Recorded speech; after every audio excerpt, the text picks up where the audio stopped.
नमस्कार मित्रांनो, आज आपण शेकडेवारी या घटकावरती चर्चा करणार आहोत. शेकडेवारी हा घटक पोलीस भरतीपासून ते यूपीएससी पर्यंत सर्व परीक्षांना अतिशय महत्त्वाचा असणारा घटक आणि या घटकावरील प्रश्न आणि प्रत्येक प्रकारच्या प्रश्नाचे शॉर्टकट आपण बघणार आहोत. अगदी शेवटपर्यंत तुम्ही हा व्हिडिओ पहा. जर चॅनल सबस्क्राइब केला नसेल तर लगेच चॅनल सबस्क्राइब करा आणि बेल आयकॉन दाबा. बघा, शेकडेवारी. शेकडा म्हटलं की आपल्या डोळ्यासमोर एक संख्या येते 100. जर आपल्याला कोणी प्रश्न विचारला की शेकड्याची किंमत किती असते तर आपण अजाणतेपणे 100 बोलून जातो. शेकड्याची किंमत 100. मग शेकड्याची किंमत जर 100 असेल तर शेकड्याची निम्मी किंमत काय असेल तर आपण 50 म्हणतो. किंवा 1%. समजा शेकडा म्हणजे 100, 1% म्हणजे आपल्याला 1%चे निम्मे विचारले तर बऱ्याच वेळा मुलं 50.5 अशी उत्तरं देतात. कारण याच्यावरती प्रश्न आयोगाला विचारलेला आहे आणि खूप मुलांकडून ती चूक झालेली आहे. का तर शेकडा ही संकल्पना माहित नसल्यामुळं. मग शेकडा म्हणजे काय तर शेकडा म्हणजे 100च्या तुलनेत 100शी रिलेटेड किंवा 100 पैकी असा होतो. उदाहरणार्थ कोणत्याही संख्येचे टक्के, लक्षात ठेवा, कोणत्याही संख्येचे टक्के म्हणजे ती संख्या भागिले 100 असतं. ती संख्या भागिले 100. उदाहरणार्थ A%, A% म्हणजे A/100 ही त्याची किंमत असते. म्हणून 1%, 1%ची किंमत असते 1/100 म्हणजेच 0.01 अशी असते. मग बघा, प्रश्न असा विचारला होता आयोगाला, 1%चे निम्मे किती? 1%चे निम्मे किती असा प्रश्न विचारला होता. कधी? असिस्टंट 2012 ला विचारलेला प्रश्न आहे. असिस्टंट 2012 ला विचारलेला प्रश्न आहे. बघा, 1%चे निम्मे किती? मग 1%ची किंमत बघा, 1% चे चा अर्थ गुणाकार असतो. निम्मे, निम्मे म्हणजे 0.5. निम्मे म्हणजे अर्धे, अर्धे म्हणजे 1/2 किंवा 0.5. मग 1%ची किंमत आपणास माहिती आहे किती आहे? 0.01, 0.01 गुणिले 0.5. इथं बघा, यांचा गुणाकार केला तर 5×1=5 आणि दशांश चिन्हानंतर इथं 2 घर आहेत आणि इथं 1 घर आहे. म्हणजे दशांश चिन्हानंतर 3 घर पाहिजेत. ऑलरेडी इथं एकच आहे संख्या, अजून 2 कमी पडतायत म्हणून 2 शून्य आपण घेतो. 0.005, 0.005 ही 1%चे निम्मेची किंमत येते. याच पद्धतीनं आपण आता शेकडेवारीचे प्रकार, अगदी बेसिक पासून सर्व प्रकार आणि त्याच्या शॉर्ट ट्रिक्स बघणार आहोत. या उदाहरणामध्ये आपण शेकडेवारी काढायची कशी, शेकडा काढायचा कसा थोडक्यात बघूया. बघा, राहुलला 750 पैकी 600 गुण मिळाले तर त्याला शेकडा किती गुण मिळाले? बघा, कुठलंही सूत्र आपल्याला वापरायचं नाही, काय नाही. जे उदाहरणात माहिती दिली तीच आपण वापरायची आहे. बघा, 750 पैकी 600 गुण मिळाले तर शेकडा किती गुण मिळाले काढायचे आपल्याला. आता शेकडा किती गुण, शेकडा याचा अर्थ आपण पाहिला. शेकडा म्हणजे काय तर 100शी रिलेटेड. आपण कुठलंही सूत्र वापरायचं नाही, काय नाही. इथं बघा, मी इथं लिहितो एकूण गुण आणि इथं लिहितो मिळालेले गुण. बघा, एकूण गुण आणि मिळालेले गुण. एकूण किती गुणांची परीक्षा आहे? 750. 750 त्यापैकी त्याला मिळाले किती? 600. बघा, 750 गुणांची परीक्षा आहे, त्यापैकी त्याला 600 गुण मिळाले. तर विचारले काय आपणास, शेकडा गुण किती पडले? बघा, शेकडा गुण याचा अर्थ काय होतो तर त्याला 100च्या तुलनेत किती गुण मिळाले, 100शी रिलेटेड किती. जर 750 पैकी त्याला 600 गुण मिळत असतील तर 100 पैकी मिळणारे गुण म्हणजे शेकडा गुण असतात. तर इथं 100 पैकी किती गुण मिळाले माहित नाही, ते आपण x मानू आणि यांचा तिरका गुणाकार करू आपण. Cross multiplication. बघा, x गुणिले 750 या दोघांचा गुणाकार बरोबर या दोघांचा गुणाकार 100 गुणिले 600. तर बघा, हे गुणिले 750 आहे ते तिकडे गेल्यानंतर भागिले होतं. 100 गुणिले 600 भागिले 750, शून्याला शून्य गेलं 25 ने भाग जातोय 25 त्रिक 75, 25 चोक 100, 3 एके 3, 3 दुने 6 आणि 0, 20 चोक 80%. तर त्याला मिळालेले गुण किती आहेत? 80%. काहीच करायचं नाही बघा, सरळ 750 पैकी 600 गुण, तर 100 पैकी किती गुण माहित नाही. 100 पैकी मिळालेले गुण म्हणजे त्याचे शेकडा गुण असतात. 100 पैकी मिळालेले गुण म्हणजेच त्याचे शेकडा गुण असतात. त्यानंतरचं शाब्दिक उदाहरण आहे 3600 चे 4% हे कोणत्या संख्येचे 12% असेल? आता 3600 चे 4% हे कोणती संख्या माहित नाही आपल्याला, माहित नाही. आपण डायरेक्ट बघा काय करू, जे माहित नाही त्याला x मानायचं, जे माहित नाही त्याला x मानायचं. तर 3600 चे 4% हे x चे 12% असेल असं आपण काय करू, समजा.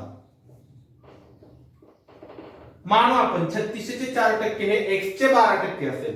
x ची किंमत काढायची आपणास. तर बघा 3600 चे म्हणजे गुणिले 4% म्हणजे 4/100, x गुणिले 12/100 आणि हे म्हणजे बरोबर असतं. 3600 चे 4% बरोबर x चे 12%. आणि मग आपणास x ची किंमत काढायची आहे. तर x ला असंच ठेवतो मी.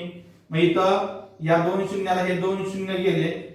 ओके, मग या बाजूला राहिलं 36 गुणिले 4 आणि इकडचं गुणिले 12 आहे तिकडे आल्यानंतर भागिले 12 आणि इकडचं खालचं 100 आहे तिकडं वरती 100. मग बघा 12 एके 12, 12 त्रिक 36. संपलं. 3 चोक 12, 12 गुणिले 100 बरोबर 1200. 1200. अजून बघा, म्हणजे या तुम्ही डायरेक्ट हे टक्के, जर दोन्ही बाजूला चे टक्के असेल, चे टक्के, तर डायरेक्ट टक्क्याला टक्के घालवू शकता. अजून आपण एक स्टेप कमी करू शकतो, अजून आपला वेळ वाचवू शकतो. कसं? तर बघा इथं उदाहरण काय आहे, 3600 चे 4% बरोबर x चे 12%. तर बघा बरोबर चिन्हाच्या दोन्ही बाजूला चे टक्के असेल तर आपण टक्क्याला टक्के कॅन्सल करू शकतो डायरेक्ट. मग राहिलं काय बघा इथं 3600 गुणिले 4 बरोबर x गुणिले 12. हे गुणिले 12 इकडे नंतर भागिले 12 होतं. 12 एके 12, 12 त्रिक 36 आणि हे दोन शून्य, 300 चोक 1200. डायरेक्ट उत्तर आपलं येतं x बरोबर 1200. आपलं उत्तर आलं 1200. यानंतरचा प्रश्न आहे असिस्टंट मुख्य परीक्षा 2012 ला आलेला. बघा एका संख्येच्या 25% ची किंमत जर 20 आहे तर त्या संख्येच्या 40% ची किंमत किती? आता आपण काय करू शकतो, तर एका संख्येच्या 25% ची किंमत 20 आहे तर ती संख्या मूळची काढू शकतो आणि पुन्हा त्या संख्येची 40% ची किंमत काढू शकतो. कसं? तर बघा समजा ही एक संख्या सुरुवातीची माहित नाही आपल्याला, मी ती x मानतो. मग x चे 25% बरोबर 20. एका संख्येच्या 25% ची किंमत 20 आहे.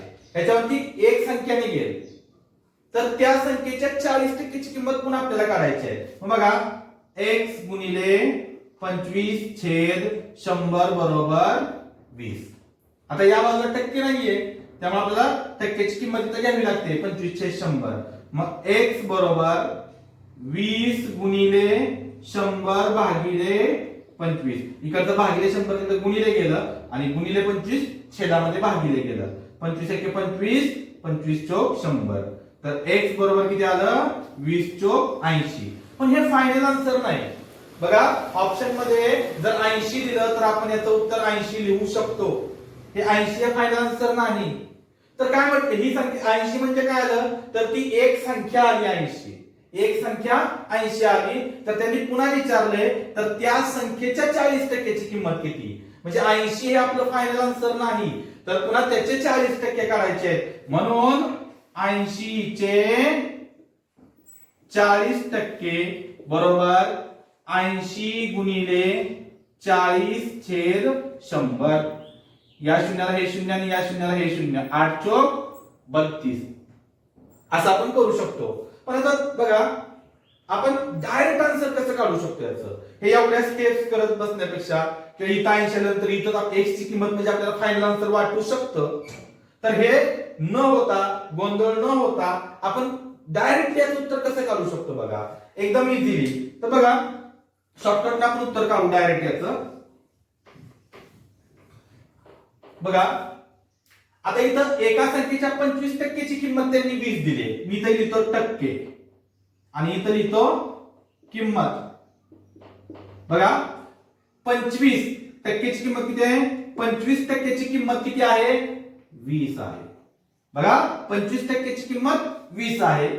तर 40% ची किंमत विचारली, 40% ची किंमत किती, आणि क्रॉस मल्टिप्लिकेशन तिरका गुणाकार. मग बघा x गुणिले 25 बरोबर 40 गुणिले 20, हे गुणिले 25 आहे त्यानंतर भागिले 25 होतं, 40 गुणिले 20 भागिले 25 बरोबर x. 5 5 25, 5 चोक 20, 5 1 5, 5 8 40, 8 चोक 32. बघा आपलं एका स्टेप मध्ये उत्तर येऊन गेलं, डायरेक्ट आन्सर आलं. फक्त काय केलं बघा, 25 ची किंमत 20 आहे, 25% ची किंमत 20 आहे, तर 40% ची किंमत किती, तिरका गुणाकार. बघा हीच शॉर्टकट मेथड आपल्याला इतर काही प्रकारांमध्ये पुढे वापरायची आहे. इतर काही प्रकार येतात शेकडेवारीमध्ये, त्यामध्येही वापरायचे, आपण तिथेही बघणार आहोत. बघा वेगवेगळ्या प्रकारांसाठी जास्त कमीत कमी मेथड्स आपण वापरणार आहोत. तर ही मेथड लक्षात ठेवा, डायरेक्ट उत्तर येऊन. यानंतरचा प्रश्न आहे, एका आयताकृती कापडाची लांबी 90 मीटर व रुंदी 50 मीटर आहे. ते कापड ब्लीच केल्यामुळे त्याची लांबी 20% ने व रुंदी 10% ने कमी झाली. तर त्या कापडाच्या मूळच्या क्षेत्रफळात शेकडा कितीने फरक पडेल. बघा आता याच्यामध्ये बरेच वेळा मुलं काय करतात, तर त्या आयताकृती कापडाचं मूळचं क्षेत्रफळ काढतात.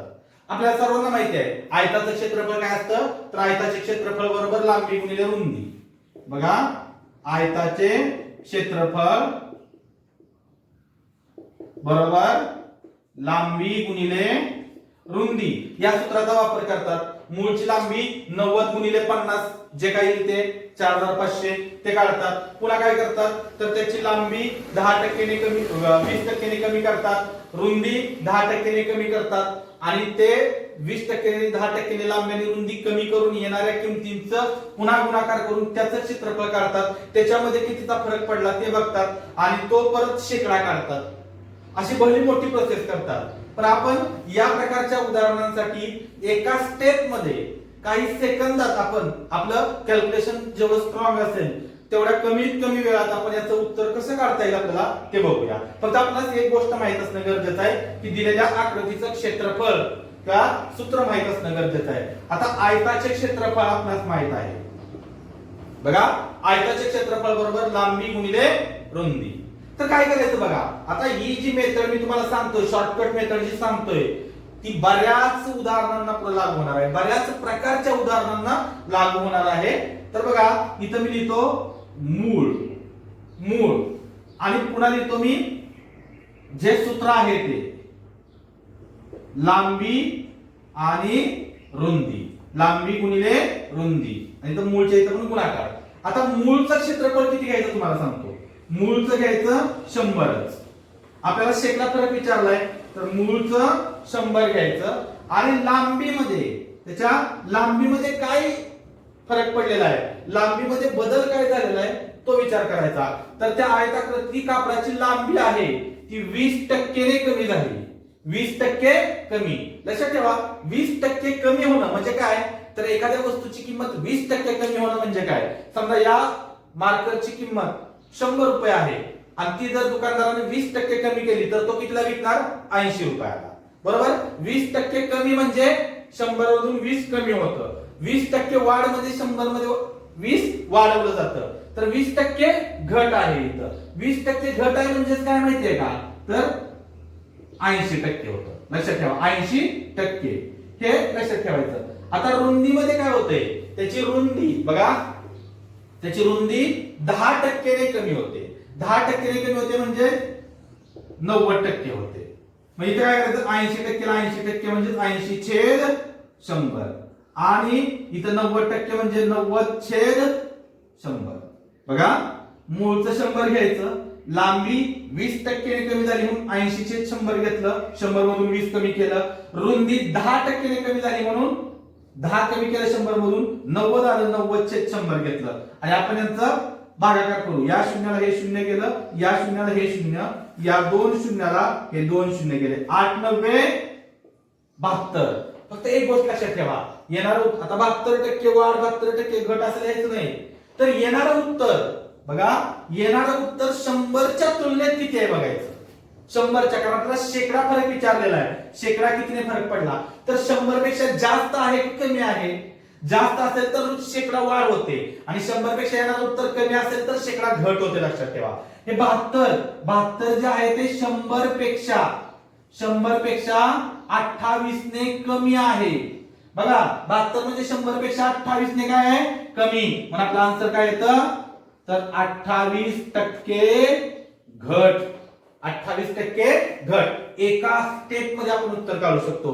कुठलंही क्षेत्रफळाचं सूत्र वापरून क्षेत्रफळ काढायची गरज नाही, शेकडा काढायची गरज नाही, काहीच करायची गरज नाही. डायरेक्ट एका स्टेप मध्ये उत्तर येऊन जातं आपलं. बघा मूळचं 100 घ्यायचं, लांबी 20% कमी झाली म्हणून 80/100, रुंदी 10% कमी झाली म्हणून 90/100 आणि यांचा कॅल्क्युलेशन भागाकार केल्यानंतर उत्तर येतं 8 9 72. 72 हे 100 पेक्षा 28 न कमी आहे.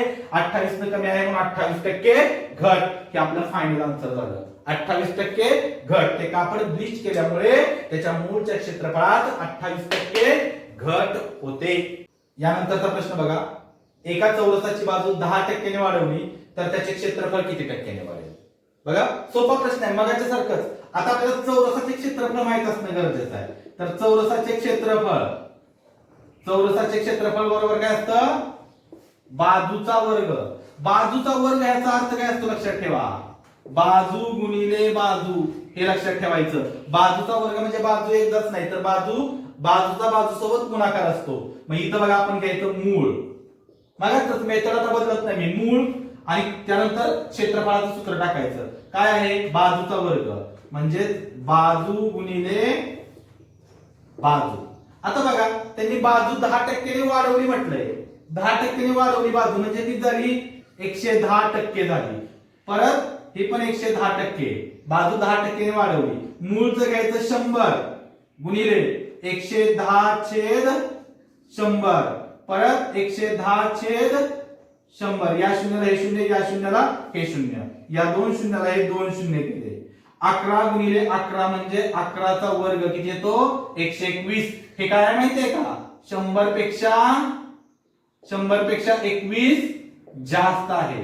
बघा 121 हे 100 पेक्षा 21 ने जास्त आहे म्हणून आपला आन्सर काय आलं तर 21% वाढ.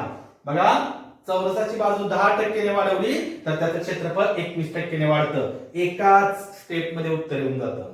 एका स्टेप. आणि ते पण बघा उत्तर आपल्याला किती छान भेटतंय. वाढ असेल तर वाढ सांगता येते आणि घट असेल तर घट सांगता येते. कसं तर 100च्या तुलनेत जास्त आलं तर वाढ होते आणि 100च्या तुलनेत कमी आलं तर घट होते. कायम लक्षात ठेवा हे. यानंतरचा प्रश्न बघा, पेट्रोलचे दर जानेवारीमध्ये 10% वाढवले, पुन्हा जून मध्ये त्यामध्ये 20% वाढ झाली तर पेट्रोलच्या मूळ दरात शेकडा कितीने वाढ झाली. बघा प्रश्न वेगळा आहे. आपण मेथड सोडवण्याची मेथड तीच वापरतोय. बघा इथं मी लिहितो मूळ, त्यानंतर इथं लिहितो जानेवारी आणि इथं लिहितो जून. जानेवारी मध्ये काय झालं बघा 10% वाढ झाली म्हणजे 110% झालं. जून मध्ये काय झालं पुन्हा 20% वाढच झाली म्हणजे 120%. आणि मूळचं घ्यायचं 100.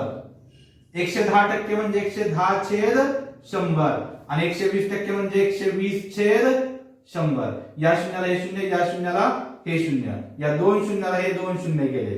तर बघा 12 गुणिले 11, 12 1 12 ला 2 हातचा आला 1, 12 1 12 ने 13, किती आलं 132.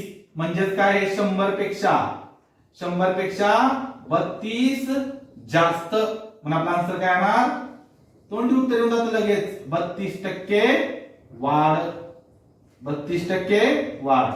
बघा आपण वेगवेगळ्या प्रकारची उदाहरणं एकाच मेथडनं सोडवतोय, एकच मेथड आणि वेगवेगळ्या प्रकारची उदाहरणं आपण पाहतोय. यानंतर हीच नाही, अजून आपण लोकसंख्येवरचे प्रश्नही याच मेथडनी सोडवणार आहोत. बघा कमीत कमी मेथड मध्ये आपण जास्तीत जास्त प्रकार, लक्षात ठेवा सूत्र हा गणिताचा आत्मा आहे. सूत्र हा गणिताचा आत्मा आहे, सूत्र माहित असणं गरजेचं आहे, पण सूत्रांची संख्या जर जास्त झाली तर आत्मा लागल्यासारखा त्रास होतो, लक्षात ठेवा. त्यामुळं कमीत कमी सूत्रांमध्ये, कमीत कमी मेथड्स मध्ये जास्तीत जास्त प्रकार कसे सोडवता येतील याचा आपण विचार करणार आहोत. ओके, यानंतर लोकसंख्येवरचा आपण प्रश्न पाहूयात. बघा साताऱ्याची आजची लोकसंख्या 1,60,000 असून ती दर 5 वर्षांनी 5% वाढते, तर 10 वर्षानंतर साताऱ्याची लोकसंख्या काय असेल? बघा आजची लोकसंख्या 1,60,000 आहे आणि ती दर 5 वर्षांनी 5% वाढते. काही उदाहरणात दरवर्षी वाढते असंही दिलं जातं, काही उदाहरणात 5 वर्षानंतर वाढते, काही उदाहरणांमध्ये 10 वर्षानंतर. लक्षात ठेवा, आता इथं 5 वर्षांनी 5% वाढते. आपण अजिबात वेगळं काही नाही, अगोदरची जी मेथड आहे आपली तीच इथं वापरणार आहे. बघा फक्त आता इथं मूळच्या ऐवजी मी लिहितो आज, कारण आजची लोकसंख्या आहे. त्यानंतर बदल कधी होतोय? 5 वर्षानंतर, पहिल्या 5 वर्षानंतर, पुन्हा 5 वर्षानंतर म्हणजेच 10 वर्षानंतर असे बदल होत आहेत, लक्षात ठेवा. आजची लोकसंख्या, आता इथं मी 100 घेत नाही, कारण आजची लोकसंख्या त्यांनी दिलेली आहे 1,60,000, ती मी इथं घेतो 1,60,000. 5 वर्षानंतर ती 5% वाढते, 5% वाढते म्हणजे 105%. पुन्हा दर 5 वर्षानंतर 5% वाढते, इथंही 105%. मग आहे असं इथं 105/100 आणि इथंही 105/100. यांच्यामध्ये गुणाकाराची प्रक्रिया करायची, आपलं फायनल आन्सर येऊन जातं. इथं बघा 1 शून्याला 1 शून्य गेलं, या शून्याला हे शून्य गेलं, या शून्याला हे शून्य गेलं आणि या शून्याला हे शून्य गेलं. आता आलं बघा इथं 16 गुणिले 105 गुणिले 105, 105 चा वर्ग करायचा आहे. 105 चा वर्ग करणं सोपं असतं, लक्षात ठेवा. 105 एकाच स्थानी 5 असणाऱ्या संख्येचा वर्ग आपण कसा करतो? शेवटी 5 आहे इथं, तर 5 चा वर्ग 25 आहे असा लिहायचा. 5 चा वर्ग 25 आहे असा लिहायचा आणि उरलेला अंक काय आहे? 10 आहे. 10 तर 10 नंतर येणारा अंक कोणता आहे? 10 च्या नंतर 11, या दोघांचा गुणाकार करायचा. 11 गुणिले 10 110, तो इथे लिहायचा 110. बघा त्या 5 चा वर्ग 25 इथं लिहिला आणि त्यानंतर 5 सोडून उरलेल्या अंकांनी बनलेली संख्या काय येतं? 10. 10 नंतर काय येतं? 11. 10 चा 11चा गुणाकार 110 आणि या दोघांचा आपण गुणाकार करू. 16 पंचे 80 ला 0 हातचे आले 8, 16 दुणे 32 आणि 8 40, हातचे आले 4, 16 शून्य 0 आणि 4 4, 16 एके 16 ला 6, हातचा आला 1, 16 एके 16 आणि 17. तर उत्तर आलं 1,76,400. तर 10 वर्षानंतर साताऱ्याची लोकसंख्या असेल 1,76,400. यानंतरचा प्रश्न आहे, एका शहराची आजची लोकसंख्या 18,150 आहे, ती दरवर्षी 10% वाढते, तर 2 वर्षापूर्वी त्या शहराची लोकसंख्या काय असेल? अतिशय महत्वाचा शब्द आहे 2 वर्षापूर्वी. आता बघा पूर्वीचं काढायचंय, पाठीमागचं म्हणजे पाठीमागे लोकसंख्या कमी असणार. बरेच मुलं काय करतात? 10% वाढ होते आणि पूर्वीचं काढायचंय म्हणून काय करतात? तर 110 च्या ऐवजी 90% घेतात, 10% कमी करतात. पण कायमस्वरूपी लक्षात ठेवा, जर लोकसंख्या वाढत असेल तर 100 मधून वजा कधीच नाही करायचं. 100 मधून दिलेले टक्के वजा कधीच नाही करायचं. इथं वाढ असेल तर ते 100 मध्ये ऍडच होतं, 100 मध्ये मिळवलंच जातं. आता बघा इथं फक्त आपल्याला थोडासा बदल करायचा आहे. उदाहरण सोडवताना अतिशय सोपं आहे तीच मेथड वापरायची आहे. फक्त पूर्वी दिलंय त्यामुळे थोडासा बदल करायचा आहे. तो थोडासा बदल काय आहे तो लक्षात ठेवा. फक्त बघा इथं मी लिहितो आज, इथं 1 वर्षापूर्वी आणि 2 वर्षापूर्वी. अगोदर इथं नंतर होतं, आता पूर्वी आलेलं आहे, हे आपणास लक्षात ठेवायचं आहे. आता बघा 10% वाढ आहे म्हणजेच 110%, 110%च लिहू आपण इथं, 110%च लिहू. आजची लोकसंख्या किती लिहिली त्यांनी? 18,150. 18,150. आता 110%, 110%चा अर्थ काय आपण कसं लिहितो, तर 110/100 असं लिहितो. पण आता हे पूर्वीची लोकसंख्या करायची आहे, पाठीमागे जायची आपणास. बघा, पूर्वीची म्हणजे पाठीमागे उलट जायचं आपल्याला, म्हणून हा पूर्णांक 110%, 110/100 आहे ना, याला फक्त उलटा करायचा, उलट लिहायचं. 110/100 च्या ऐवजी काय लिहायचं, 100/110 गुणिले पुन्हा 100/110 एवढंच करायचं. या शून्याला हे शून्य केलं, या शून्याला हे शून्य केलं. आता बघा, 11 × 11 उरले 7, त्याच्यावर घेतले 11 × 66 उरले 5, 11 × 5 = 55 आणि हे 0. पुन्हा 11 × 11 इथं 11 × 11 उरले 5, 11 × 5 = 55 आणि हे 0. तर किती आलं, इथं आलं 150 गुणिले इथं आलं 100. तर 150 गुणिले 100 म्हणजेच आलं 15,000. तर आपलं उत्तर येतं 15,000. 2 वर्षापूर्वी त्या गाव शहराची लोकसंख्या असेल 15,000. या उदाहरणामध्ये बघा, एका दुकानदाराने एका वस्तूची किंमत 10% ने कमी केली, त्यामुळे त्या वस्तूचा खप 20% ने वाढला, तर त्या दुकानदाराच्या मूळ उत्पन्नात शेकडा कितीने फरक पडला. बघा, दुकानदाराने वस्तूची किंमत कमी केल्यामुळे ग्राहक त्या वस्तूकडे कदाचित आकर्षला गेला आणि खप वाढला. आता बघा, इथंही आपण वेगळं काहीच नाही आहे, तीच मेथड इथं आपण वापरणार आहे. ज्या आपण अगोदर मेथड वापरत होतो तीच मेथड इथं वापरणार आहे. तर बघा, एका दुकानदाराने वस्तू, आता त्याच्या मूळच्या उत्पन्न किती आपल्याला दिलेलं नाही, त्यांनी मूळचं उत्पन्न किती काही दिलेलं नाही, शेकडा कितीने फरक पडणार असं विचारलंय. त्यामुळे इथं मी लिहितो मूळ, त्याचं मूळ. आता मूळचं 100 पकडायचं. आता त्या वस्तूची किंमत त्यानं 10% काय केलं, कमी केली. 10% कमी केल्यामुळे त्या वस्तूचा खप 20% ने वाढला. खप म्हणजे विक्री, 20% वाढ झाली, 20% वाढ. मूळची किंमत 100, 10% कमी म्हणजे 90/100, 20% वाढ म्हणजे 120/100. बघा, या शून्याला हे शून्य गेलं, या शून्याला हे शून्य गेलं, या 2 शून्याला हे 2 शून्य गेले. तर 12 गुणिले 9, इथं 9 गुणिले 12 बरोबर 108. 108 म्हणजे 100 पेक्षा 8 जास्त. 100 पेक्षा 8 जास्त, मग आपलं आन्सर आलं 8% वाढ. तर त्या दुकानदाराचं मूळ उत्पन्न 8% नी वाढलं, 8% नी वाढ झाली. बघा, या व्हिडिओमध्ये आपण एकाच शॉर्टकट मेथड वरती वेगवेगळ्या प्रकारची उदाहरणं पाहिली.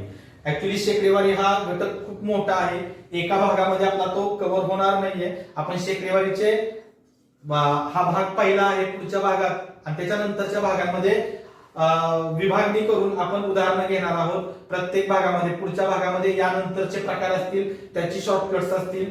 आणि ते पाहण्यासाठी जर तुम्ही चॅनल सबस्क्राईब केला नसेल तर चॅनल सबस्क्राईब करा आणि बेल आयकॉन दाबा, जेणेकरून आपला येणारा प्रत्येक व्हिडिओ तुम्हाला पाहता येईल.